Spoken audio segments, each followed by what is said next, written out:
Haleluya, haleluya bene data. Imana ishimwe cyane, nizere ko muri amahoro, Imana ikibarinze. Ni Pasiteri Marie Teresa ngarutse kuvuga Imana. Ndabashimira cyane ubufatanye mudahwema kungaragariza muri iri vugabutumwa.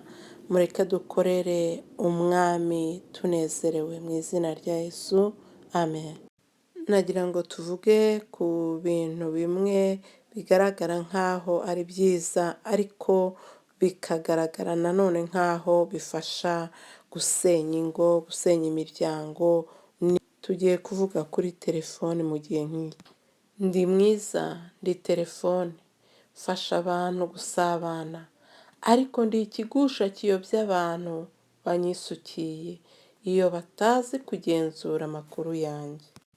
Ndi mwiza, ndi telefone, ndi mwiza mpuza abantu, ndi mwiza ntera abantu gusabana, ndi mwiza ntanga amakuru, ndi mwiza nshyushya inkuru, ndi mwiza ntera abantu guseka, ndi mwiza ntanga inkuru zishyushye, ndi mwiza ntera abantu akanyamuneza, ndi mwiza ndi telefone. Ndi mwiza mbika amakuru neza, ndi mwiza ndi imberabyombi, ndi mwiza mu butabera, nshobora kuba umushinjacyaha cyangwa umugenzacyaha. Ndi mwiza ntanga ubwenge n'ubushakashatsi rugeretse ndetse n'ubuswa nabutanga. Ndi mwiza nshobora kumara irungu, ndi mwiza nakumara agahinda, ndi mwiza ntunze benshi kandi ndashakishwa, ndi mwiza ntumika neza kandi vuba, ndi mwiza ngera hose ntawe mpezwa, ndi mwiza kera banshyiraga ku meza none nsigaye mba ku musego. Ndi mwiza, ndi mwiza, ndi mwiza, ingeri zose ziranshaka, urubyiruko rurandirimba, abana bato barandirira, iyo ngeze mu ngo mpashinga imizi. Ukiri aho ceceka telefone, udakomeza gutoneka igisebe. Ugize ngo mu ngo, mu bana, mu rubyiruko, nubwo hari ibyo ufasha, ariko ukwiye gukatirwa ukagira igifungo cy'amasaha make, amanywa na nijoro. Naho ubundi woretse imbaga, ubu wabaye icyorezo cyaburiwe umuti n'urukingo nko kunywa itabi. Barakubwira ngo itabi ririca muryirinde, bwacyo ukarisanga muri butike. Uwarinyoye riba akamenyero ntarirare, none nawe uratubasa usize ngerere.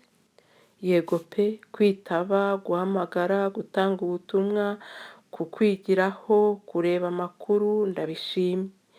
Kubika amakuru, ibimenyetso byaranze isi, ndabishimye. Guhuza abantu, abadaherukana, ibyo ni byiza. Ariko telefone, ndakwiyamye. Mu rusengero sahawe, mu masaha yo gusenga no kwinginga sahawe, mu rwererero sahawe, aho babyarira sahawe, mu gitanda ndahaguciye, mu ruganiriro aho sahawe.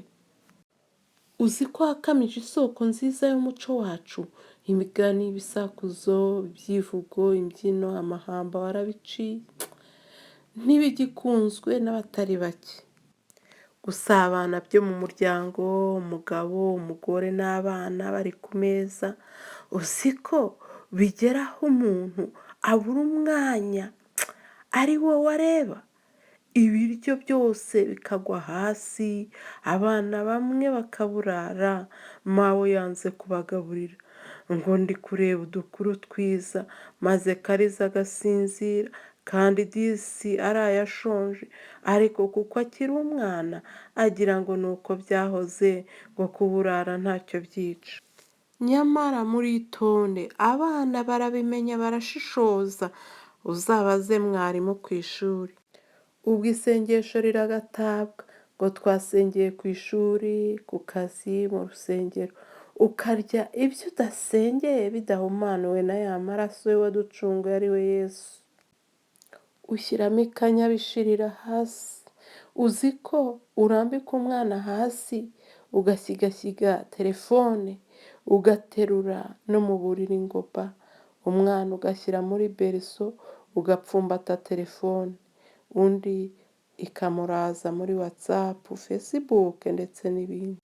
Yesu akareba ati koko telefone ije ejo bundi insimbure ari njye ubatunze nkabamenyera buri cyose, irabahugije muribagiwe, mwibagiwe ibihe byiza twagiranaga mwantaramiye nkanezerwa, bamwe muri mwe nkazibagabira, none n'akanya murazinsimbuje, zisimbuye Bibiliya mwasomaga, Zaburi n'ubutumwa bwiza, indirimbo z'amazamuka, kuzura umwuka wera mubisimbuje amatelefone, guhana, guhugura inyigisho z'umwuka mwafashishaga abantu bisimbuwe na telefone, murangare dore ko bamwe batakiryama.